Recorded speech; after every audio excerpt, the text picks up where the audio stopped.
Hi friends, welcome back to my YouTube channel BN cooking and blog channel.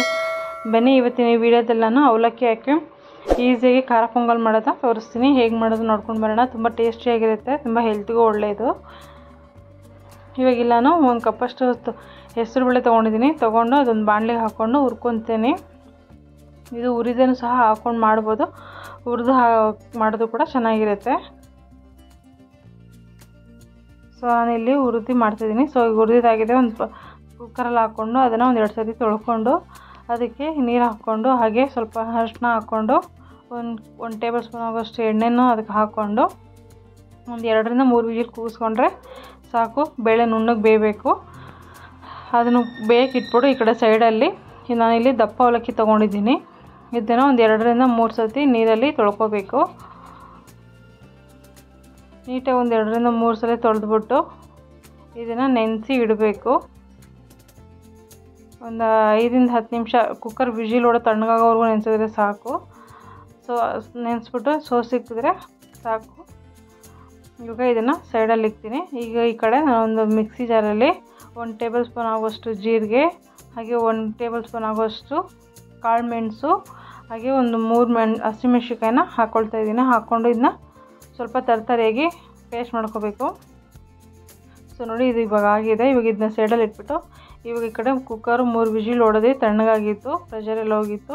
So ನಾನು ಇವಾಗ ಇದನ್ನು ತೆಗೆದುಬಿಟ್ಟು ಈ ಬೇಳೆನ ಸ್ವಲ್ಪ ಹಾಗೇ ಮ್ಯಾಶ್ ಮಾಡ್ಕೋತೀನಿ. ಮ್ಯಾಶರಲ್ಲಿ ಮ್ಯಾಶ್ ಮಾಡಿ ಸೈಡಲ್ಲಿ ಇಟ್ಬಿಟ್ಟು ಈಗ ಒಂದು ಬಾಣಲೆ ಇಟ್ಕೊಂಡು ಅದಕ್ಕೆ ಒಂದು 2 ಟೇಬಲ್ ಸ್ಪೂನ್ ಎಣ್ಣೆ ಹಾಕ್ಕೊಂಡು ಹಾಗೆಯೇ ಅದಕ್ಕೆ 1 ಕಡ್ಡಿಯಷ್ಟು ಕರಿಬೇವು, ಹಾಗೆ ನಾವು ಮಿಕ್ಸಿ ಮಾಡಿ ಇಟ್ಕೊಂಡಂಥ ಪೌಡರ್ ಏನಿದೆ ಅದನ್ನು ಹಾಕ್ಕೊಂಡು ನೀಟಾಗಿ ಹುರ್ಕೊಳ್ಬೇಕು. ಈ ಥರ ಉರಿಯೋ ಟೈಮಲ್ಲಿ ಗ್ಯಾಸ್ ಸ್ಟವ್ನ ಸಿಮ್ಮಲ್ಲಿ ಇಟ್ಕೊಡಿ, ಇಲ್ಲಾಂದರೆ ಸೀದೋಗೋ ಚಾನ್ಸಸ್ ಇರುತ್ತೆ.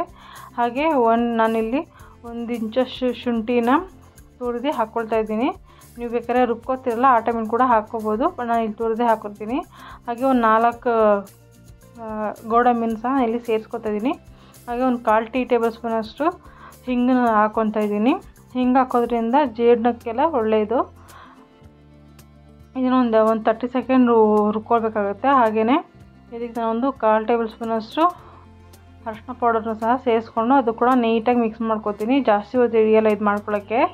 ಹಾಗೆಯೇ ನಾನು ಇಲ್ಲಿ ಹೆಸರುಬೇಳೆ ನಾನು ಏನು ಮ್ಯಾಶ್ ಮಾಡ್ಕೊಂಡಿದ್ದೆ ಅದಕ್ಕೆ ಅದನ್ನು ಫುಲ್ ನೀರು ಮಿಕ್ಸ್ ಮಾಡಿ ಹಾಕ್ಕೊಳ್ತೀನಿ. ನೀರು ಜಾಸ್ತಿ ಆದರೂ ತೊಂದರೆ ಇಲ್ಲ, ಯಾಕೆಂದರೆ ನಾವು ಇದಕ್ಕೆ ಅವಲಕ್ಕಿ ಹಾಕ್ತಾಯಿದ್ದೀವಲ್ಲ, ಅವಲಕ್ಕಿಗೆ ನೀರು ಜಾಸ್ತಿ ಬೇಕಾಗುತ್ತೆ. ಸೊ ಹಾಕ್ಕೊಂಡು ಅದನ್ನು ನೀಟಾಗಿ ಇದು ಮಾಡ್ಕೋಬೇಕು. ಹಾಗೆ ನೋಡಿ, ಇಲ್ಲಿ ಅವಲಕ್ಕಿ ಕ್ಲೀನಾಗಿ ನೆಂದು ಮೆತ್ತಗಾಗಿದೆ. ಈ ಟೈಮಲ್ಲಿ ಇದನ್ನು ಅವಲಕ್ಕಿನೂ ಸಹ ಇದಕ್ಕೇ ಸೇರಿಸ್ಕೊಳ್ಬೇಕಾಗುತ್ತೆ. ಸೇರಿಸ್ಕೊಂಡು ನೀಟಾಗಿ ಮಿಕ್ಸ್ ಮಾಡ್ಕೊಳ್ಬೇಕು. ನೀವು ನೋಡ್ತಾ ಇರ್ಬೋದು, ನಾವು ನೀರು ಅಷ್ಟಿತ್ತು. ಈಗ ಅವಲಕ್ಕಿ ಹಾಕ್ತಿದ್ದಂಗೆ ನೀರೆಲ್ಲ ಸ್ವಲ್ಪ ಕಮ್ಮಿ ಆಗೋಯಿತು. ಇನ್ನೂ ನೀರು ಅವಶ್ಯಕತೆ ಇದೆ, ಸ್ವಲ್ಪ ಆ್ಯಡ್ ಮಾಡ್ಕೋಬೋದು, ಯಾಕೆಂದರೆ ಅವಲಕ್ಕಿ ಅಲ್ವಾ ಬೇಗ ಇದಾಗುತ್ತೆ. ಹಾಗೆ ಇಲ್ಲಿ ನಾನು 1 ಹಿಡಿಯಷ್ಟು ಕಾಯಿ ತುರಿನ ಹಾಕ್ಕೊಳ್ತಾ ಇದ್ದೀನಿ. ಹಾಕ್ಕೊಂಡು ನೀಟಾಗಿ ಮಿಕ್ಸ್ ಮಾಡಿ 1ರಿಂದ 2 ನಿಮಿಷ ಮುಚ್ಚಿ ಇಡಬೇಕಾಗುತ್ತೆ. ಹಾಗೆ ನಾನು ಇಲ್ಲಿ ರುಚಿಗೆ ತಕ್ಕಷ್ಟು ಉಪ್ಪನ್ನು ಸಹ ಸೇರಿಸ್ಕೊತೀನಿ. ಸೇರಿಸ್ಕೊಂಡು ಮುಚ್ಚಿ ಒಂದು 5 ನಿಮಿಷ ಬಿಡ್ತೀನಿ. ಹಾಗೆಯೇ ಐ ಹೋಪ್ ನಿಮಗೆಲ್ಲ ಈ ವಿಡಿಯೋ ಇಷ್ಟ ಆಗುತ್ತೆ ಅಂದ್ಕೊಂಡಿದ್ದೀನಿ. ಇಷ್ಟ ಆದರೆ ಪ್ಲೀಸ್ ಲೈಕ್ ಮಾಡಿ, ಶೇರ್ ಮಾಡಿ, ನಿಮ್ಮ ಅನಿಸಿಕೆ ಅಭಿಪ್ರಾಯಗಳನ್ನ ಕಮೆಂಟ್ ಮಾಡಿ. ಇನ್ನೂ ಯಾರೆಲ್ಲ ನನ್ನ ಚಾನಲ್ನ ಸಬ್ಸ್ಕ್ರೈಬ್ ಮಾಡದೆ ವಿಡಿಯೋ ನೋಡ್ತಾ ಇದ್ದೀರಾ, ಪ್ಲೀಸ್ ಸಬ್ಸ್ಕ್ರೈಬ್ ಮಾಡ್ಕೊಂಡು ಸಪೋರ್ಟ್ ಮಾಡಿ. ನಾನು ಇವಾಗಿಲ್ಲ ಉಪ್ಪು ಹಾಕ್ಕೊಂಡು ಮಿಕ್ಸ್ ಮಾಡಿ ಮುಚ್ತಾ ಇದ್ದೀನಿ. ತುಂಬಾ ಟೇಸ್ಟಿಯಾಗಿರುತ್ತೆ, ತುಂಬಾ ಹೆಲ್ದಿಗೂ ಒಳ್ಳೆಯದು ಕೂಡ. ಜಾಸ್ತಿ ಹೊತ್ತು ಬೇಕಾಗಲ್ಲ, ಒಂದು 15 ನಿಮಿಷದಲ್ಲೇ ಮಾಡ್ಕೊಬಿಡ್ಬೋದು. ಇದನ್ನು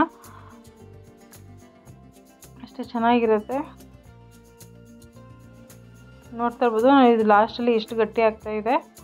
ಸೊ ನೀರು ಜಾಸ್ತಿ ಇದ್ರೂ ತೊಂದರೆ ಇಲ್ಲ, ಗಟ್ಟಿ ಆಗುತ್ತೆ. ಅದು ಮಿಕ್ಸ್ ಮಾಡಿಕೊಂಡು ಒಂದು 15 ನಿಮಿಷ ಮುಚ್ಚಾದ್ಮೇಲೆ ನೀವು ಸರ್ವ್ ಮಾಡಿಕೊಂಡ್ರೆ ಮೊಸರು ಜೊತೆ ಅಥವಾ ಚಟ್ನಿ ಜೊತೆ ಸರ್ವ್ ಮಾಡ್ಕೊಂಡು ತಿನ್ಬೋದು.